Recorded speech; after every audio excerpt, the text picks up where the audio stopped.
A battle-scarred Navy SEAL and his injured war dog slept on the freezing floor of his dead father's ruined workshop. The entire town claimed the old carpenter was a coward who took his own life to escape his debts. But in the dead of night, the traumatized German shepherd suddenly woke up, staring intensely into a pitch-black corner. The brave dog let out a low, chilling whine, pointing his scarred nose at an old, unplugged wooden radio covered in dust. Without any power, the dead machine suddenly began to crackle to life, holding a dark secret that the town was desperately trying to bury. Before we dive in, let us know in the comments which country you are watching from, and if you love stories that melt your heart, please subscribe to support our channel.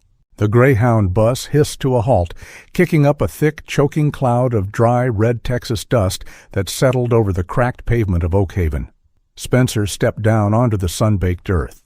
He was a man carved from stone, his broad shoulders and rigid posture bearing the unmistakable quiet discipline of a Navy SEAL. He wore his familiar NWU Type 3 uniform, the digital woodland camo, blending oddly with the arid, faded backdrop of the desolate town. But he wore it comfortably, a second skin that he had not yet learned how to shed. His face was deeply weathered, his jaw set tightly beneath eyes that held the heavy, unspoken exhaustion of a long, brutal war. Following close at his heel was Rex. The German shepherd was massive but moved with a heavy, painful limp, favoring his hind right leg. A long, jagged scar ran down his left flank, a stark and brutal souvenir from an IED explosion in a distant, unforgiving desert. Despite the severe injury, Rex's ears were rigidly alert, his amber eyes scanning the empty street with the trained vigilance of a military working dog who never truly leaves the battlefield. "End of the line, son," the bus driver called out from the folding doors. He was a heavy-set older man with a faded baseball cap, a stained collar, and a weary, sympathetic expression etched into his wrinkles. "Good luck to you." Spencer gave a curt nod, his voice a low, dry gravel. "Appreciate the ride." The doors shut with a mechanical wheeze, and the bus rumbled away, leaving Spencer and Rex entirely alone in the stifling afternoon heat. They began the long walk down Main Street, the silence only broken by the heavy, rhythmic thud of Spencer's combat boots and the uneven, scraping shuffle of Rex's paws against the asphalt. The town of Oak Haven seemed to hold its collective breath as they passed through its narrow center. It was a suffocating place where secrets were currency, and a stranger's misery was the daily entertainment. From behind the dusty windows of the local hardware store and the faded canvas awnings of the solitary diner, unblinking eyes tracked their every movement. A middle-aged woman in a faded floral dress, her lips tightly pursed and her eyes sharp with judgment, stopped sweeping her porch. She glared openly at Spencer before turning her back with a deliberate, dismissive huff, retreating into her house and slamming the screen door. Spencer felt the absolute coldness of their stares, a stark and bitter contrast to the sweltering Texas heat beating down on his shoulders. They were looking at the son of the town's disgraced carpenter, the man who had supposedly swindled his neighbors and chose a coward's way out to escape justice. Spencer kept his gaze locked strictly forward, the muscles in his jaw clenching rhythmically. He did not care about their venomous whispers. He was here strictly to lay his father's ruined memory to rest, to find some semblance of closure in the wreckage left behind, and to move on. Beside him, Rex acutely sensed the localized hostility. The dog pressed his heavy, scarred head firmly against Spencer's thigh as they walked, a silent, deeply profound gesture of solidarity. It was an offering of comfort that only a creature entirely devoid of human prejudice could provide, grounding the weary soldier with every limping step. They reached the desolate edge of town, where the crumbling asphalt bled into a harsh dirt road leading to a sprawling, dilapidated structure. This was it, the old carpentry workshop. The wooden exterior was severely weathered, the cheap paint peeling away in long, gray strips, like dead skin peeling from a sunburn.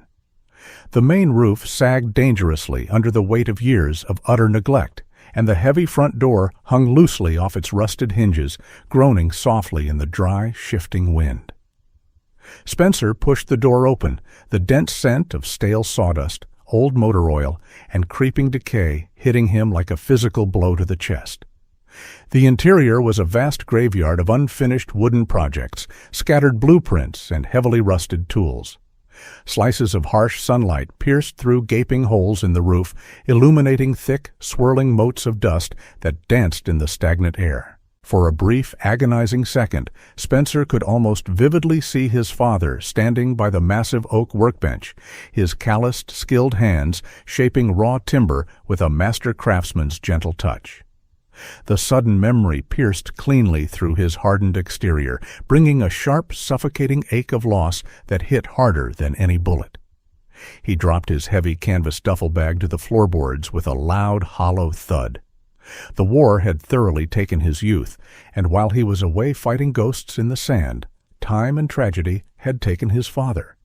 He sank heavily onto a sturdy wooden crate, burying his face deep into his rough hands, letting the oppressive silence of the room wash over him. Rex limped over slowly, whining softly from the back of his throat, and rested his chin heavily on Spencer's knee. The dog's tail gave a slow, rhythmic, comforting thump against the dusty floorboards. "Just you and me now, buddy," Spencer whispered into the quiet, his hand reaching down to gently stroke the dog's scarred head, finding a small anchor in the storm of his grief. As twilight bled into a deep, starless night, the arid Texas desert quickly surrendered its heat, growing bitterly cold. The night wind began to howl sharply through the numerous cracks in the wooden walls, creating a mournful, echoing sound that seemed to carry the trapped sorrow of the empty house. Spencer spread a military-issue sleeping bag directly on the dusty floor, far too exhausted in both body and soul to clear a proper space. Rex immediately began to patrol the perimeter of the dark room, his deep-seated protective instincts entirely overriding his obvious physical pain. Every single time a sudden gust of wind violently rattled the loose window panes or shifted the heavy timber, a low, menacing growl rumbled deep within the dog's broad chest, a clear warning to the shadows. Eventually, profound exhaustion claimed them both. Spencer fell into a restless, feverish sleep. The eerie quiet of the ruined workshop slowly dissolved into the deafening, chaotic roar of the battlefield. He was instantly back in the unforgiving sand, the acrid smell of burning cordite filling his lungs, the erratic, terrifying pop of enemy gunfire echoing relentlessly in his skull. He thrashed violently in his sleeping bag, cold sweat beading on his forehead, entirely trapped in the suffocating grip of an old nightmare. Suddenly, the nightmare snapped. Spencer jerked awake, his breathing incredibly shallow and rapid, his right hand instinctively reaching for a service rifle that was no longer there. The room was pitch black, save for a single thin sliver of pale moonlight filtering through a crack in the far wall. Beside him, Rex was not asleep. The German shepherd was sitting bolt upright, completely stiff as a carved statue. Rex was not looking at the rattling windows or the broken door. His pointed ears were pinned sharply forward, acutely focused on a dark, undisturbed corner of the room. A low, sustained, highly unusual whine escaped the dog's throat. Spencer slowly followed Rex's intense gaze, his eyes gradually adjusting to the heavy gloom. Sitting alone on a high, dust-covered wooden shelf was an old, bulky radio. It was not plugged in. It had not been touched in years. Yet, in the absolute dead silence of the freezing room, Spencer heard it, a faint, impossible rhythmic hum, a static crackle. The radio was alive. The eerie, rhythmic static from the wooden radio vanished as abruptly as it had started, leaving Spencer staring intently into the suffocating darkness until the harsh Texas sun finally breached the horizon.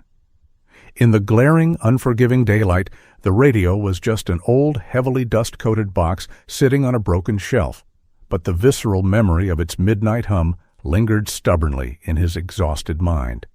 He needed coffee, something strong and overwhelmingly bitter, to wash away the phantom sounds and the lingering grit of his battlefield nightmares. Brushing the thick, pale sawdust from his NWU Type 3 trousers, he stepped out of the stifling, tragic workshop, with Rex limping faithfully and heavily at his side. The morning air was already baking the desolate, cracked streets of Oakhaven, promising another day of relentless heat.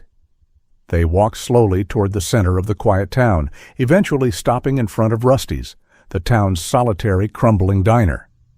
A faded neon sign buzzed erratically above the door, casting a faint, sickly pink glow against the dusty, grease-stained window panes. A small brass bell chimed sharply as Spencer pushed the heavy glass door open. The diner smelled intensely of old frying oil, burnt coffee beans, and the quiet, pervasive desperation of a forgotten American town. A few local patrons huddled protectively over their chipped mugs, their hushed, gossiping whispers halting instantly as the imposing seal and his severely scarred German shepherd stepped into the room. Spencer completely ignored the sudden, heavy silence, guiding Rex with a subtle hand signal to a secluded booth in the far, dimly lit corner. He sat with his broad back firmly against the wall, his weary eyes instinctively sweeping the exits and scanning the room in a deeply ingrained tactical habit he could not turn off.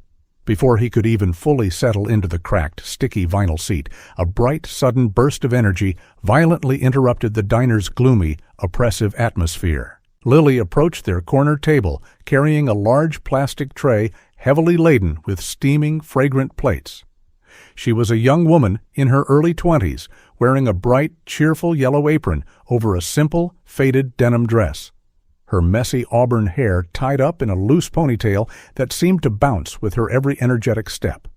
Her eyes were a warm, vibrant hazel, full of an unapologetic, radiant optimism that felt entirely foreign and almost startling in this barren, judgmental town. "Morning. You must be Spencer." "I'm Lily," she chirped happily, completely and effortlessly ignoring the dark, formidable scowl that Spencer wore like thick ceramic body armor. She smoothly slid a heavy ceramic mug of steaming black coffee directly in front of him, followed closely by a large plate stacked high with scrambled eggs and golden toast. Spencer offered a stiff, barely perceptible nod, his voice a low, defensive rumble. "I didn't order yet." Lily just smiled, a genuine, wonderfully disarming expression that reached all the way to her eyes. "The house knows exactly what a tired man needs, and I know exactly what a good boy needs," she added, warmly, her attention shifting entirely to the massive, intimidating military dog sitting rigidly beneath the table. Rex, a highly trained war veteran who had faced down deafening enemy fire and explosive blasts without flinching, took one single look at the thick, perfectly cooked strip of hickory-smoked bacon in Lily's outstretched hand, and instantly melted. The fearsome, battle-hardened wolf let out a pathetic, high-pitched whimper, his heavy tail thumping eagerly and loudly against the linoleum floor. A thick rope of drool escaped his black jowls, completely and hilariously betraying Spencer's stern, disciplined presence. "Traitor," Spencer muttered under his breath, though a microscopic, entirely involuntary smirk tugged briefly at the corner of his mouth as Rex gently and politely took the bacon from Lily's fingers with the utmost tender delicacy. "He's beautiful," Lily said softly, leaning comfortably against the edge of the adjacent table, her gaze softening with genuine empathy as she noticed the deep, jagged scar running down the dog's left flank. "He's seen a lot of hard things, just like you." Spencer's grip tightened fiercely around his thick coffee mug, the radiating heat searing his calloused palm. He wasn't at all used to casual sympathy, nor did he want it. Vulnerability was a luxury a soldier could rarely afford. "We get by," he replied curtly, hoping the cold, clipped response would construct a wall and send her away. But Lily was clearly not easily deterred by rough exteriors. She casually wiped down the table with a damp cloth, lowering her voice slightly over the diner's ambient metallic clatter. "People in Oakhaven talk, Spencer. They've got nothing better to do with their miserable days. They say your father was a cheat, that he took good money for carpentry jobs he never finished, and then took the easy, cowardly way out when the local bank came knocking." Spencer's eyes hardened instantly, a cold, dangerous fury rising rapidly in his chest, but before he could snap a harsh warning at her, Lily met his intense gaze with absolute, unwavering certainty. "But I don't believe a single word of it. Thomas was a genuinely good man. He fixed the leaking roof on my mother's house for free when she was terribly sick and couldn't pay. A man who does that kind of quiet, selfless deed doesn't just abandon his life and his honor. There's more to what happened at that old sawmill, and you shouldn't let these bitter, small-minded folks convince you otherwise." Her bold words hung in the warm air, a small, profound lifeline of truth cast into a dark sea of lies. It was a stark, poignant reminder to Spencer that true growth and healing often require looking past the ugly surface noise to find the quiet, hidden virtues in people. Spencer felt a fractional, reluctant release of the heavy, painful tension in his broad shoulders. Perhaps he wasn't entirely alone in this hostile, unforgiving territory after all. The fragile, quiet moment of mutual understanding was brutally shattered a moment later as the diner's front door swung open with a violent, jarring crash. The mayor stepped inside, bringing a chilling, toxic draft of arrogant authority with him that seemed to immediately curdle the air. He was a portly, impeccably groomed man in his late 50s, wearing a sharp, excessively expensive gray suit that looked ridiculously out of place in the dusty, working-class rural setting. His slicked-back silver hair caught the dim light, and his predatory, deeply calculating eyes immediately locked onto Spencer's corner booth. The low, buzzing murmur of the diner died completely and instantly. Even the sizzling grease on the back grill seemed to mute itself in fearful deference. The mayor strolled over with infuriating slowness, a condescending, oily smirk playing on his thin lips, his highly polished leather shoes clicking sharply and rhythmically against the floor. "Spencer, welcome home. Tragic, truly tragic business about your father," he drawled smoothly, though his dead eyes held absolutely zero sympathy. Rex let out a low, incredibly menacing rumble from deep within his chest beneath the table, the coarse hair on his scarred back standing straight up, his flawless instincts identifying the severe threat before Spencer even shifted his weight. The mayor paused, glancing down at the injured dog with blatant, undisguised disgust before returning his cold, reptilian gaze to the seated seal. "I'll cut straight to the chase, son. That old, rotting workshop of yours is a massive eyesore and a dangerous public hazard. I'm willing to do you a massive favor and take that worthless, cursed land off your hands right now. $10,000. Cold cash. That's more than enough for you and the crippled mutt to buy a bus ticket back to whatever bloody war zone you crawled out of." Spencer slowly and deliberately set his coffee mug down on the table, the highly controlled, terrifyingly calm movement of a man extensively trained for lethal precision. He looked slowly up at the older man, his weathered expression transforming into a mask of pure, unyielding stone. "The shop isn't for sale," Spencer replied, his voice dangerously soft, echoing with the heavy, undeniable finality of a closing steel vault. "And if you ever call my dog a mutt again, we're going to have a very different, highly unpleasant kind of negotiation."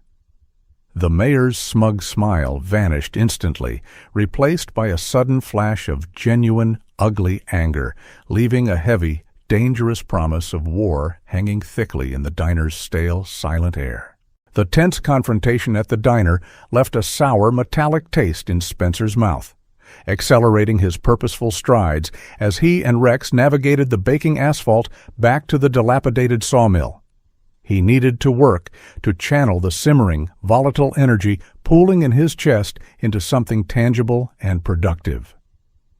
Stripping off his heavy NWU Type 3 blouse to reveal a plain, sweat-stained olive undershirt, he found a rusted push broom and began the monumental task of sweeping decades of accumulated debris. The rhythmic, scratching sound of stiff bristles against hardwood became a moving meditation.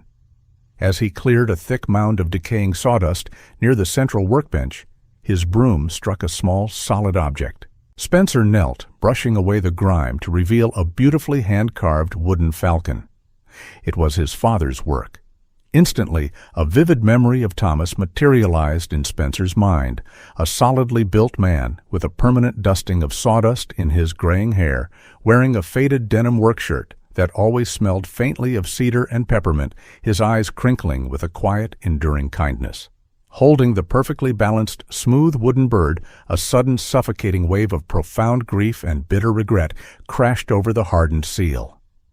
For years in the military, surrounded by the deafening noise of war, Spencer had harbored a deep, silent resentment toward his father. He had foolishly believed the venomous whispers of Oakhaven, convincing himself that Thomas was a weak, fraudulent man who had selfishly abandoned him. Now, surrounded by the undeniable physical proof of his father's meticulous dedication and artistry, Spencer realized with a crushing ache that he had been entirely wrong. He had let his own youthful pride and the town's toxic lies poison his memory of a genuinely good man. By late afternoon, the oppressive, suffocating heat that had choked the town all day finally broke, giving way to a violently bruised purple-black sky.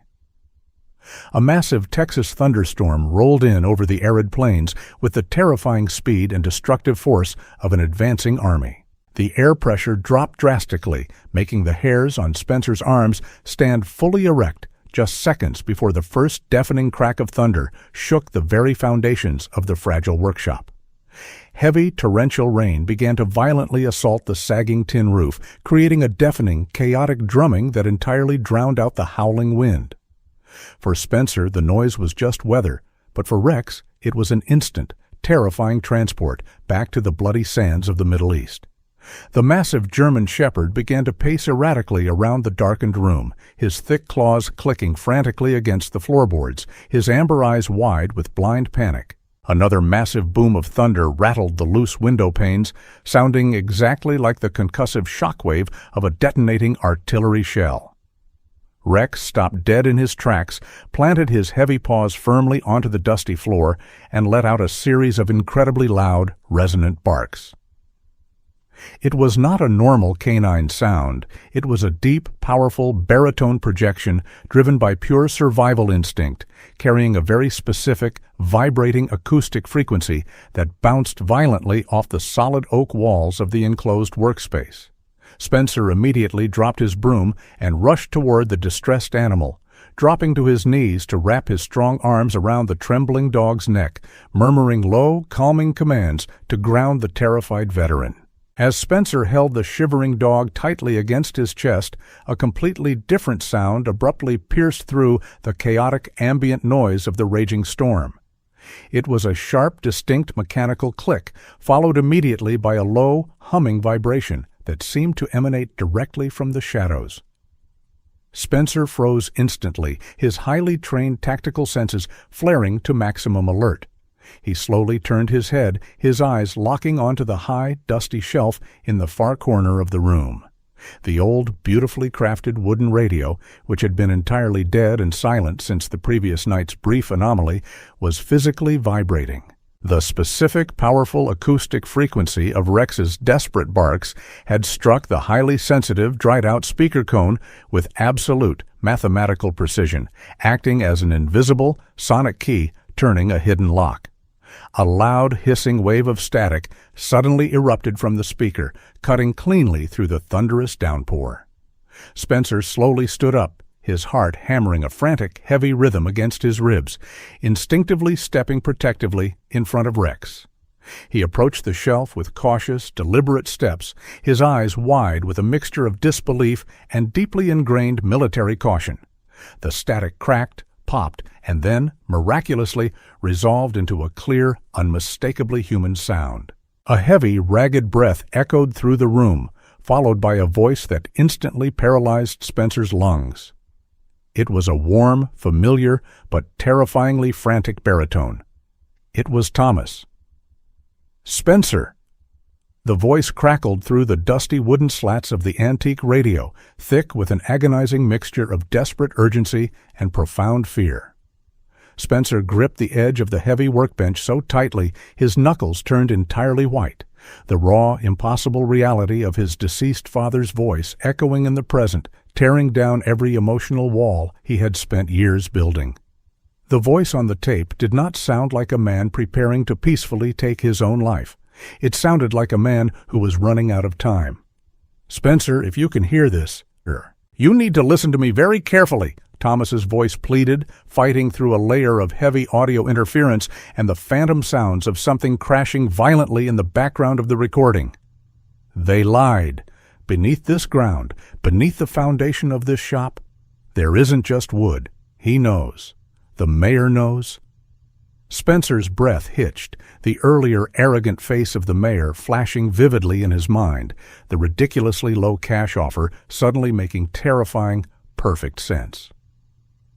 "He wants the mineral vein," the radio voice continued, growing increasingly frantic as a loud, splintering sound echoed on the tape. "It's a massive deposit, rare earth. You have to protect the blueprints, son. They are hidden." A sudden, deafening crash roared from the small speaker, followed by a sickening thud. Then the tape cut off completely and abruptly, plunging the workshop back into the cold, indifferent noise of the hammering rain. Spencer stood entirely frozen in the dimly lit room, the ghosts of the past violently colliding with the grim reality of the present. The profound sadness that had weighed him down was instantly incinerated, replaced by a cold, sharp, and highly dangerous resolve. The chilling echo of his father's interrupted warning replayed on a relentless loop in Spencer's mind as the morning sun finally broke through the lingering storm clouds. He had spent the remaining hours of the night pacing the dusty floorboards, his tactical mind dissecting the fragmented message. He needed an ally, someone entirely disconnected from the town's poisoned gossip, someone who had already proven a willingness to look past the ugly surface. Leaving Rex to guard the shop, Spencer walked back into Oakhaven with a sharp, renewed purpose. He found Lily behind the diner's counter, wiping down the laminated surface with her usual tireless energy. When she looked up and saw the raw, unfiltered urgency in his weathered face, her bright smile softened into an expression of serious concern. "I need your help," Spencer said, his voice a low, gravelly rumble that offered no room for pleasantries.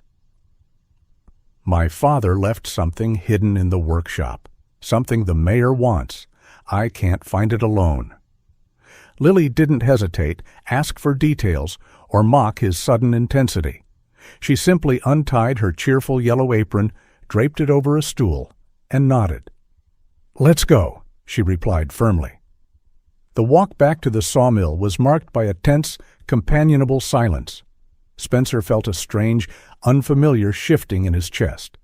The heavy, impenetrable armor he had worn since returning from the war was beginning to show a microscopic fracture. Trust was a rare commodity in his world, but Lily's immediate, unquestioning loyalty was a powerful anchor in the sudden, chaotic storm of his reality.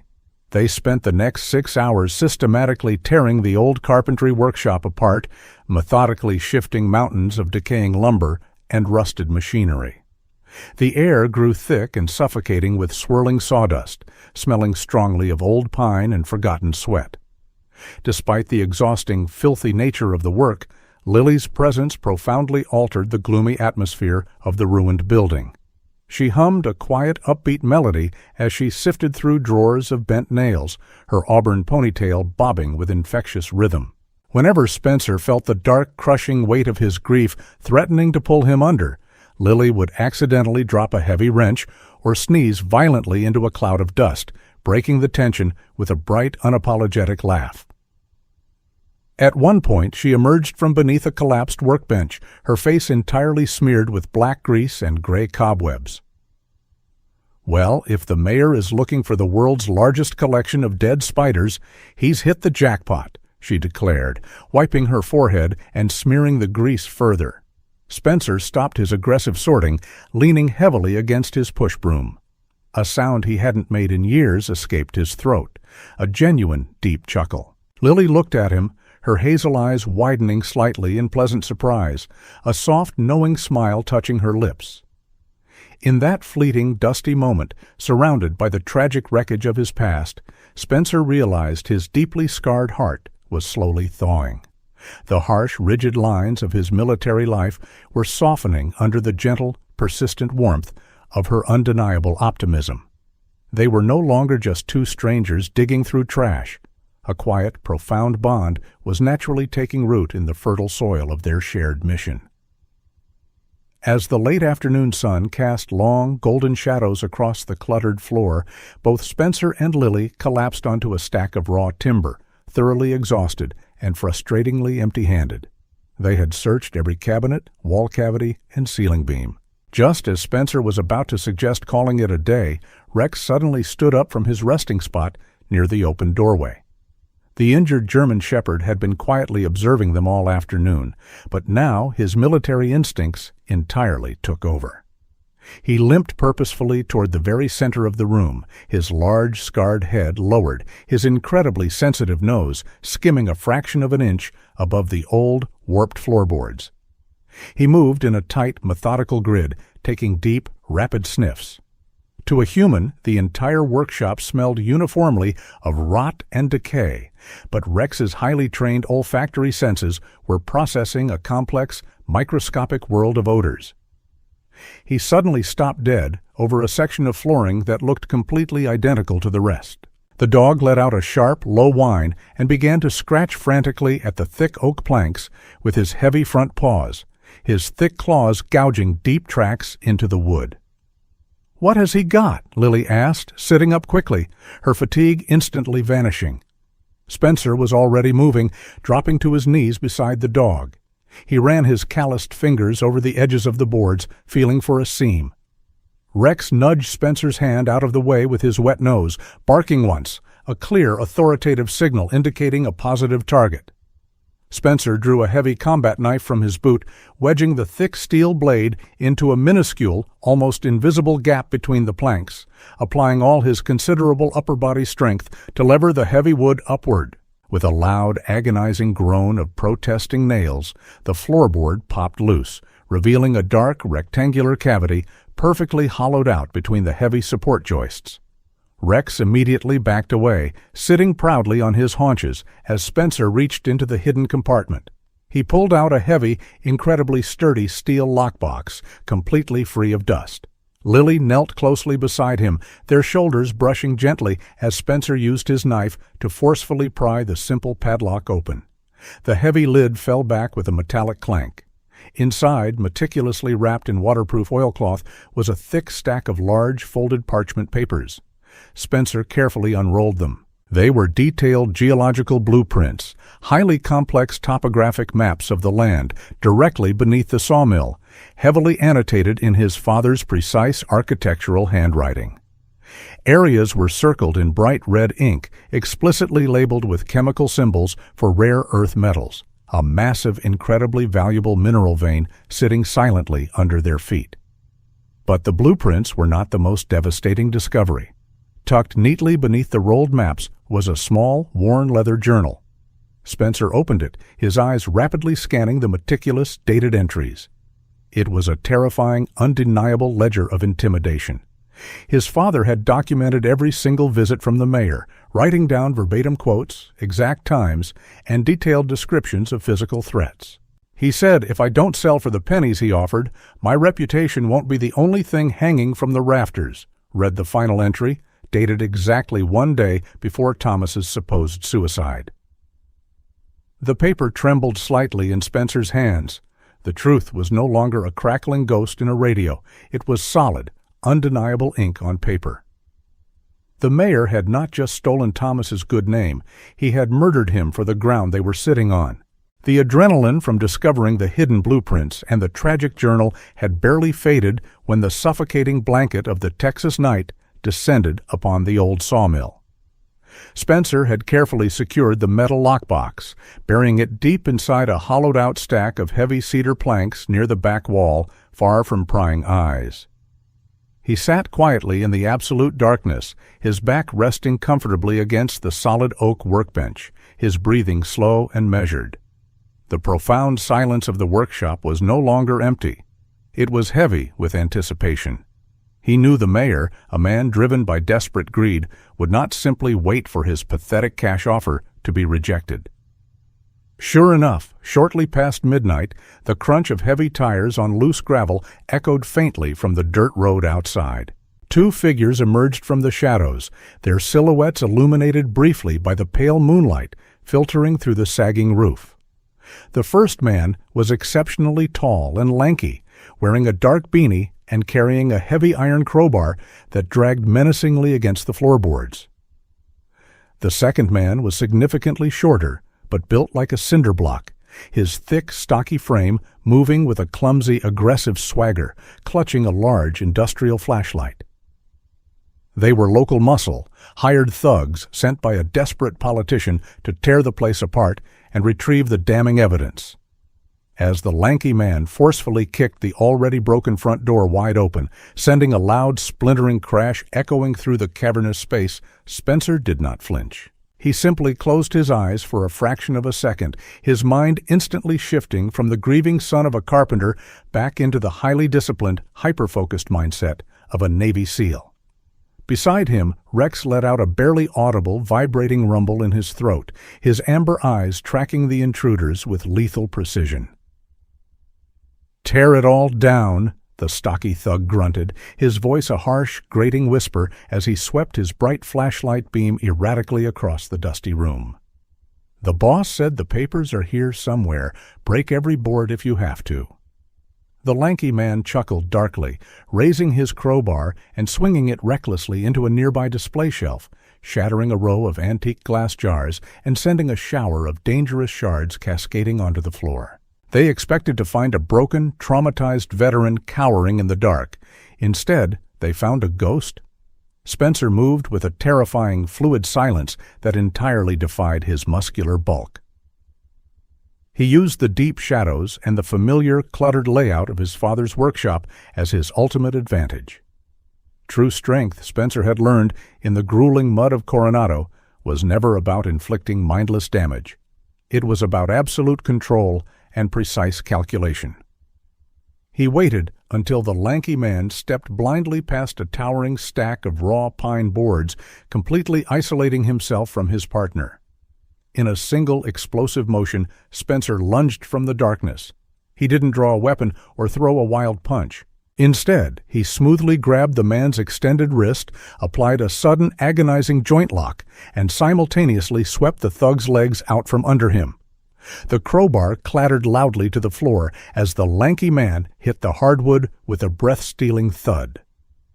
Before the thug could even cry out in pain, Spencer had seamlessly transitioned his weight, pinning the man securely to the floor with a knee pressed firmly between his shoulder blades, efficiently neutralizing the threat without shedding a single drop of blood.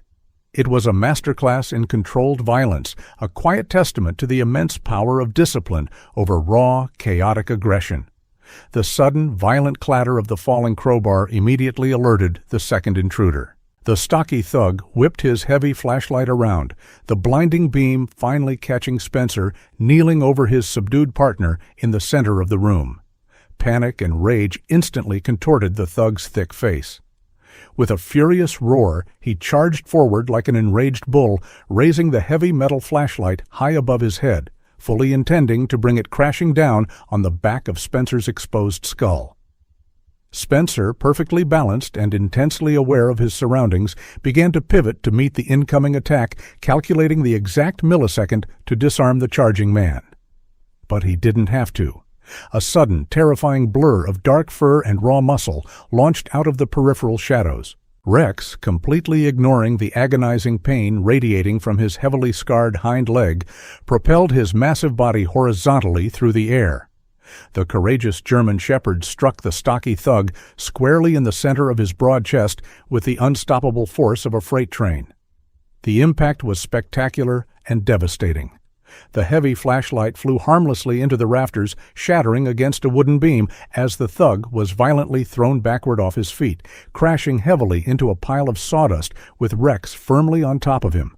The dog's powerful jaws snapped inches from the man's terrified face, a deep, earth-shaking snarl vibrating from the animal's chest, definitively ending the fight in a matter of seconds. Rex had not just protected his master, he had proven that true loyalty is entirely unbroken by physical scars or past traumas. The chaotic skirmish was over almost as quickly as it had begun, leaving the old workshop bathed in an eerie, settling silence once more. Spencer swiftly secured the two groaning thugs using thick industrial zip ties he had found earlier in his father's toolbox, binding their wrists and ankles with practiced, inescapable precision. They lay humiliated and terrified among the wood shavings, their arrogant bravado completely shattered by the sheer, overwhelming competence of the man and the dog they had foolishly underestimated. Spencer did not interrogate them. Their mere presence was all the confirmation he needed. The mayor was utterly terrified of what Thomas had hidden, and he was willing to cross any legal or moral line to bury the truth forever. Spencer walked slowly over to Rex, who was now sitting proudly, though heavily panting, near the doorway. The seal dropped to one knee, gently running his calloused hand over the dog's trembling head and down his thick, muscular neck. "Good boy," Spencer whispered softly, his gravelly voice thick with profound gratitude and a deep, unspoken affection. "You did perfectly." Rex leaned his heavy head affectionately against Spencer's chest, letting out a long, contented sigh.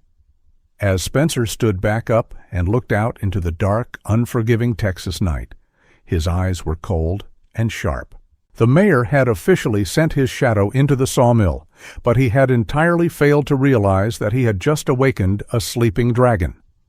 The lines of battle were now drawn not just in ink on old blueprints, but in the unyielding resolve of a soldier who finally had something deeply personal and profoundly right to fight for. The harsh morning light filtered through the newly splintered doorway of the sawmill, casting jagged, uneven shadows across the dusty floorboards where the two hired thugs now sat securely bound and gagged in a corner. Spencer had spent the remaining hours of the dark night silently standing guard. The heavy, metallic scent of impending violence still lingered stubbornly in the stagnant air. Just as the town of Oakhaven began to reluctantly wake, Lily appeared at the edge of the property. She had traded her cheerful diner apron for a thick, oversized gray cardigan wrapped tightly against the morning chill. Her usually bright hazel eyes wide with genuine, unmasked terror as she took in the scene of the violent aftermath. She hurried over the threshold, completely ignoring the groaning men on the floor, and placed her trembling hands firmly on Spencer's broad, rigid arm. "Spencer, this has to stop," she pleaded, her voice a fragile, desperate whisper that cut straight through his defensive armor. "They sent men in the middle of the night. Next time, it won't just be thugs with crowbars. You have the blueprints and the journal. We can take them to the state authorities in Austin. Please, just leave this cursed place before they do to you what they did to your father." Rex, sensing Lily's acute distress, limped over and nudged her leg comfortingly with his scarred snout. Spencer looked down at her, seeing the profound depth of her care, a stark contrast to the profound cruelty of the world he knew. He gently covered her small hands with his rough, calloused palm. "I can't run, Lily. A soldier doesn't abandon his post, and a son doesn't leave his father's name buried in the dirt," he replied, his voice a low, steady rumble of absolute conviction. "There's still a missing piece. The radio. It didn't just break. It was interrupted." Leaving the bound men under Rex's highly attentive, growling supervision, Spencer carried the antique wooden radio to the sturdy oak workbench by the window. He needed daylight and absolute focus. Thomas had been a master carpenter, but he was also a self-taught, brilliant mechanic who understood the intricate, invisible harmony of moving parts. Spencer carefully unscrewed the back panel using one of his father's beautifully preserved, brass-handled screwdrivers. Inside the dusty casing lay a marvel of improvised engineering, a highly modified, miniature reel-to-reel magnetic tape recorder, ingeniously wired to a sensitive acoustic membrane designed to trigger only at a specific, resonant frequency. It was a brilliant, tragic failsafe. Spencer's trained eyes, accustomed to dismantling complex explosive devices in hostile, unforgiving environments, meticulously scanned the intricate arrangement of copper coils and tiny brass gears. It did not take him long to spot the fatal flaw. During the violent thunderstorm, when the heavy bass of Rex's bark had activated the machine, the intense acoustic vibration had dislodged a microscopic, jagged splinter of aged oak from the interior casing. That tiny piece of debris had fallen directly into the primary drive gear, instantly jamming the delicate mechanism and halting the tape mid-sentence. With the utmost breathless precision, Spencer used a pair of fine needle-nose pliers to extract the offending splinter. He then gently manually rotated the brass wheel, feeling the satisfying mechanical click as the internal tension finally released. The machine was whole again. He looked up at Lily, who was now standing quietly on the opposite side of the workbench, holding her breath in anxious anticipation. Spencer firmly pressed the reset lever, re-engaging the acoustic trigger, and then deliberately tapped the wooden casing with the heavy handle of a hammer, simulating the deep resonance needed to wake the ghost within. The radio instantly sparked back to life with a sharp electric hiss, the small spools of magnetic tape beginning to spin smoothly and relentlessly inside their wooden cage. The heavy, agonizing wave of static flooded the quiet workshop once more, instantly transporting Spencer back to the terrifying night of the storm. Then came his father's voice, echoing from the past with that same desperate urgency. "Spencer, if you can hear this, you need to listen to me very carefully," the recorded Thomas pleaded, his words slightly distorted by the age of the tape. They lied. Beneath this ground, beneath the foundation of this shop, there isn't just wood. He knows. The mayor knows. He wants the mineral vein. It's a massive deposit. Rare earth. You have to protect the blueprints, son. They are hidden. The deafening crash roared through the small speaker exactly as it had before, the sickening sound of heavy wood splintering violently under immense force. But this time, the tiny brass gear did not jam. The tape kept rolling, faithfully capturing every horrifying second of the ensuing nightmare. Heavy, chaotic footsteps stomped across the hollow floorboards on the recording. There was a sharp, painful grunt from Thomas, followed by the heavy metallic thud of a tool hitting the ground. Spencer's blood instantly ran entirely cold, his heart hammering against his ribs with the force of a battering ram. This was not a message recorded in peaceful solitude. This was a live, unfiltered documentation of an invasion. It was a black box capturing the final desperate moments of a man's life. "You should have taken the money, Thomas. It would have been a generous retirement for a stubborn old fool," a new voice sneered from the crackling speaker.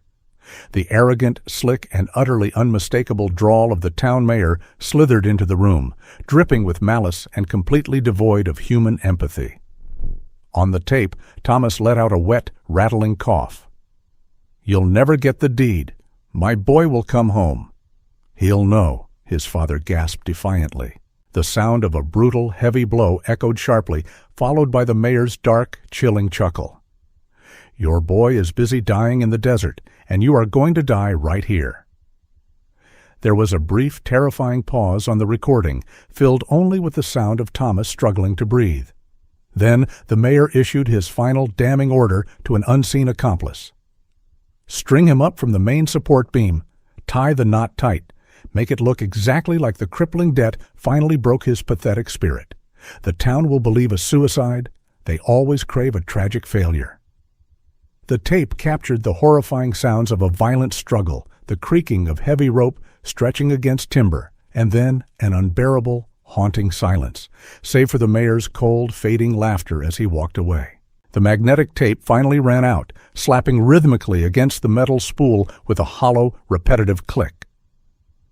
Spencer stood perfectly still, his eyes locked onto the spinning reel, the devastating truth crashing over him like a tidal wave.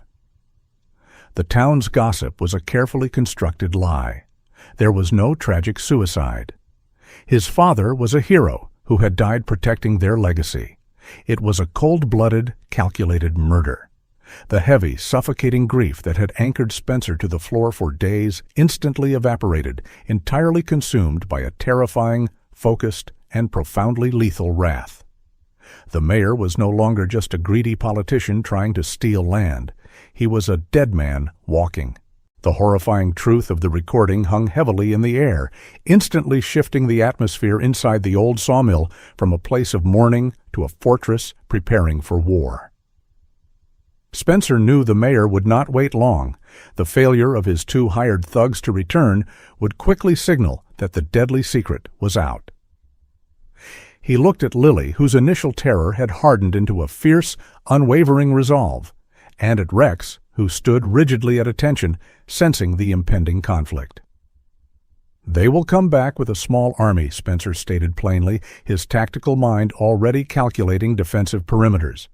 "We need to hold them off until we can get this tape to the authorities." Lily, rummaging through a dusty cabinet in the corner, pulled out a bulky, vintage CB radio unit. "My uncle used to fix these. If I can get it wired to the truck battery outside, I might be able to reach the state police dispatch in Austin," she suggested, her hazel eyes shining with determination. Spencer nodded, a profound sense of gratitude washing over him. They were no longer just a broken soldier, an injured dog, and a kind waitress. In the crucible of this shared danger, they had seamlessly forged themselves into a fiercely protective family. While Lily worked frantically on the radio wires, Spencer utilized his elite SEAL engineering training, combining it with his father's heavy carpentry tools. He transformed the decaying workshop into a labyrinth of mechanical defense. He rigged thick coils of industrial hemp rope to heavy oak beams, creating swinging pendulums of raw timber. He scattered microscopic ball bearings and slick motor oil across the main entryways and strategically positioned heavy sawdust hoppers to drop blinding clouds of debris at a moment's notice. As the sun dipped below the harsh Texas horizon, painting the sky in violent streaks of crimson and bruised purple, the expected convoy finally arrived. A line of heavy pickup trucks surrounded the property, their high beams cutting blindingly through the dusty twilight. The mayor stepped out of the lead vehicle, his expensive gray suit now covered by a heavy, dark overcoat. He was no longer hiding behind a mask of polite condescension. His face was twisted in an ugly, desperate snarl. Beside him stood a new threat. Carter, a towering, heavily scarred enforcer with a completely shaved head, a thick leather jacket, and the cold, dead eyes of a career criminal. "Spencer!" The mayor's voice boomed through a portable megaphone, echoing ominously against the wooden walls. "You have exactly 1 minute to hand over the blueprints and whatever else you found in there. Do that, and you can walk away. Resist, and we will bury you right next to your pathetic father." Inside, Spencer stood perfectly still in the shadows, a heavy wrench gripped loosely in his right hand. He looked at Lily, who gave him a tense but encouraging nod, her hand resting firmly on the now humming CB radio microphone. Rex let out a low, vibrating growl, his muscles coiled like tight steel springs. "We hold the line," Spencer whispered. When no answer came from the dark workshop, the mayor signaled his men. Carter and half a dozen thugs surged forward, wielding heavy iron pipes and baseball bats, fully intent on tearing the building and its occupants apart. The moment the first wave of attackers breached the shattered doorway, the sawmill's defenses sprang violently to life.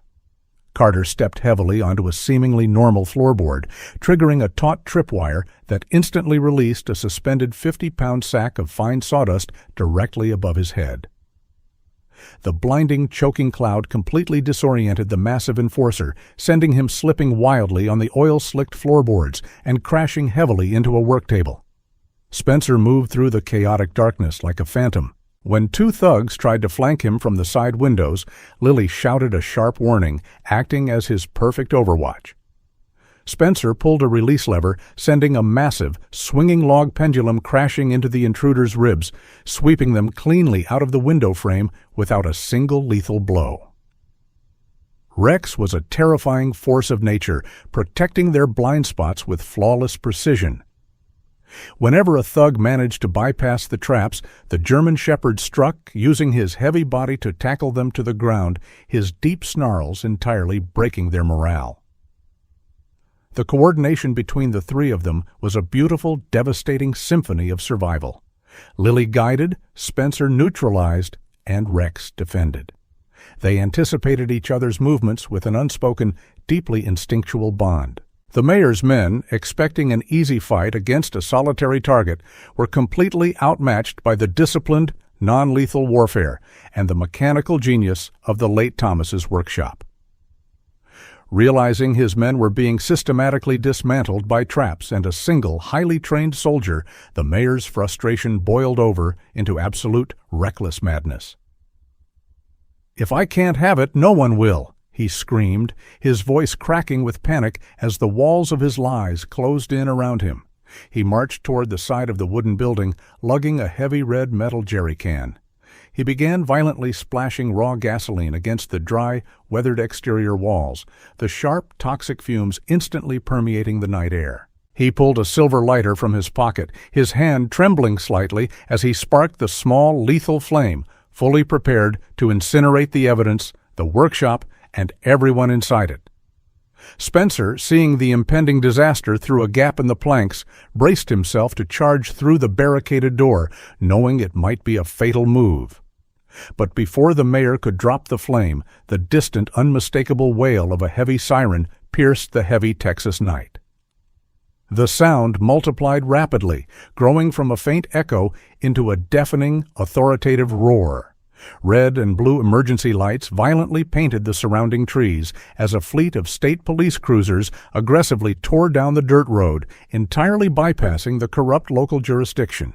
Lily collapsed against the workbench, a massive, breathless sigh of relief escaping her lips. Her desperate radio transmission had miraculously found its mark. The mayor froze, the lighter slipping from his numb fingers into the dirt, his face draining of all color as armed state troopers swarmed the property. The fortress had held, and the long, dark siege of Oakhaven was finally over. The blinding red and blue lights of the state police cruisers aggressively washed over the weathered walls of the sawmill, completely fracturing the dark, suffocating grip the mayor had held over Oakhaven.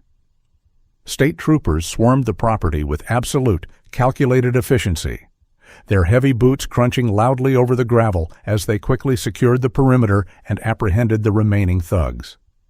Captain Miller, a newly arrived officer with tightly cropped iron-gray hair and a meticulously pressed dark blue uniform, approached the shattered doorway.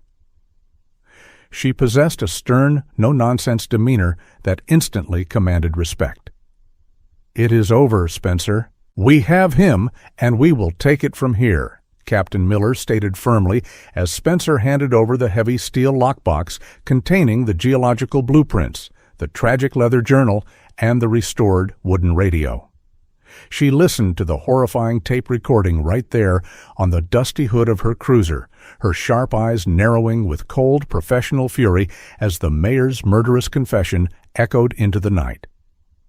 "Thank you, Captain," Spencer replied, his voice a low, steady rumble of profound relief. The mayor, stripped entirely of his expensive overcoat and his arrogant, oily smirk, was forcefully shoved into the back of a police vehicle in heavy steel handcuffs, his political empire completely reduced to ashes in a matter of minutes. Spencer stood shoulder to shoulder with Lily on the porch, his hand resting gently on Rex's broad head, watching the long line of taillights finally carry the toxic shadow out of their lives forever. The heavy, invisible armor Spencer had worn since he stepped off the Greyhound bus finally began to crack and fall away, replaced by the sudden, overwhelming lightness of true justice. Over the next several weeks, the quiet, desolate town of Oakhaven was completely and violently shaken awake by the scandalous headlines plastered across the state newspapers. The horrifying truth about Thomas's brutal murder and the massive billion-dollar rare earth mineral vein hidden directly beneath the old carpentry shop became public knowledge, utterly destroying the vicious, small-minded rumors that had poisoned the town. The very same people who had glared at Spencer with open, bitter contempt now lowered their heads in profound, burning shame whenever he walked down Main Street. One afternoon, while Spencer was loading supplies into a newly purchased truck, Mrs. Higgins, the judgmental woman in the faded floral dress from his very first day, approached him with trembling hands. "I was so terribly wrong about your father, Spencer. Please forgive an old fool, Mrs. Higgins stammered, offering a freshly baked cherry pie and a tearful apology for her cruel ignorance. Instead of lashing out with the cold, hardened fury of a soldier, Spencer simply nodded. "The past is in the past, ma'am. Thank you for the pie," he replied gently, accepting the offering with a quiet, genuine grace that firmly closed the door on the town's ugly history. Furthermore, the state government swiftly intervened to manage the critical mineral deposit, officially seizing the mayor's corrupt assets and establishing a highly regulated, ethical extraction contract with Spencer.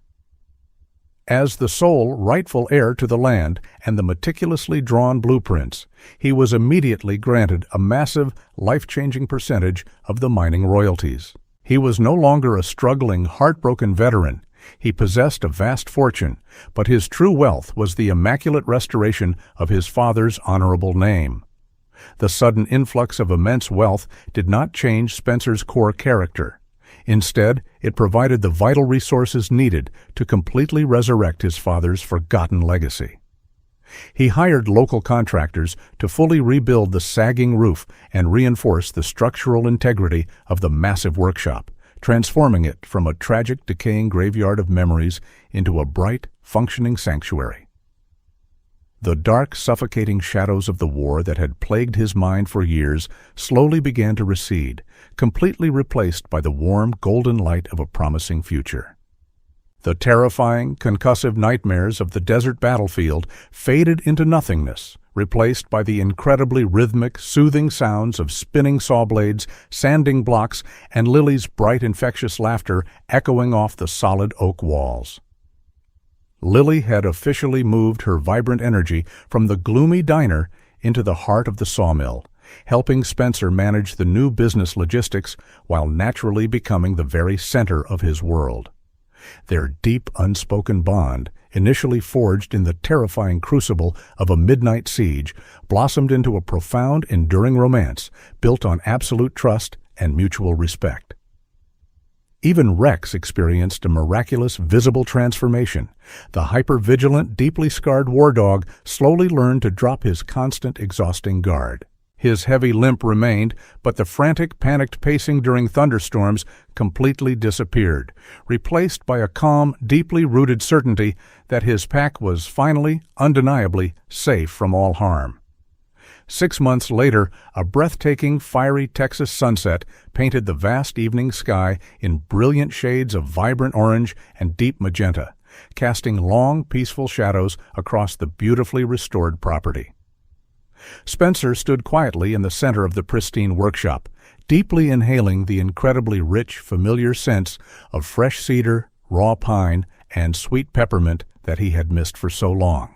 Slowly, with a profound sense of absolute finality, he unbuttoned his faded NWU Type 3 digital woodland blouse, neatly folding the heavy camouflage fabric and placing it respectfully inside an old footlocker. The dedicated soldier had finally completed his ultimate mission. It was time for the master builder to take his place.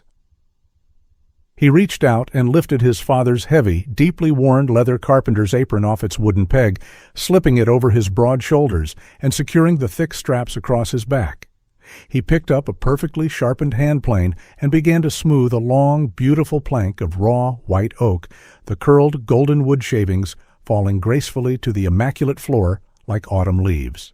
The heavy wooden door creaked open, and Lily stepped inside, her bright hazel eyes shining with absolute love as she carried 2 steaming ceramic mugs of fresh coffee. "Looks like you have finally found your calling again," Lily said softly, smiling warmly as she handed him a cup. "I just found my way back home," Spencer replied, completely at peace in the world they had built together.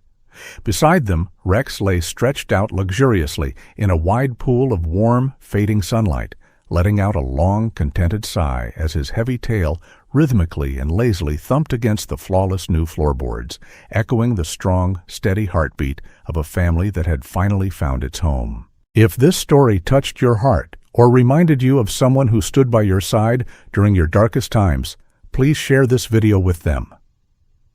Leave a comment below telling me about the loyal friend or animal companion in your own life who helped you heal.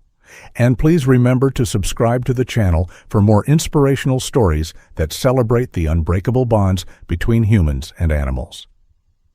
Your support helps us keep bringing these beautiful stories to life. Thank you so much for listening.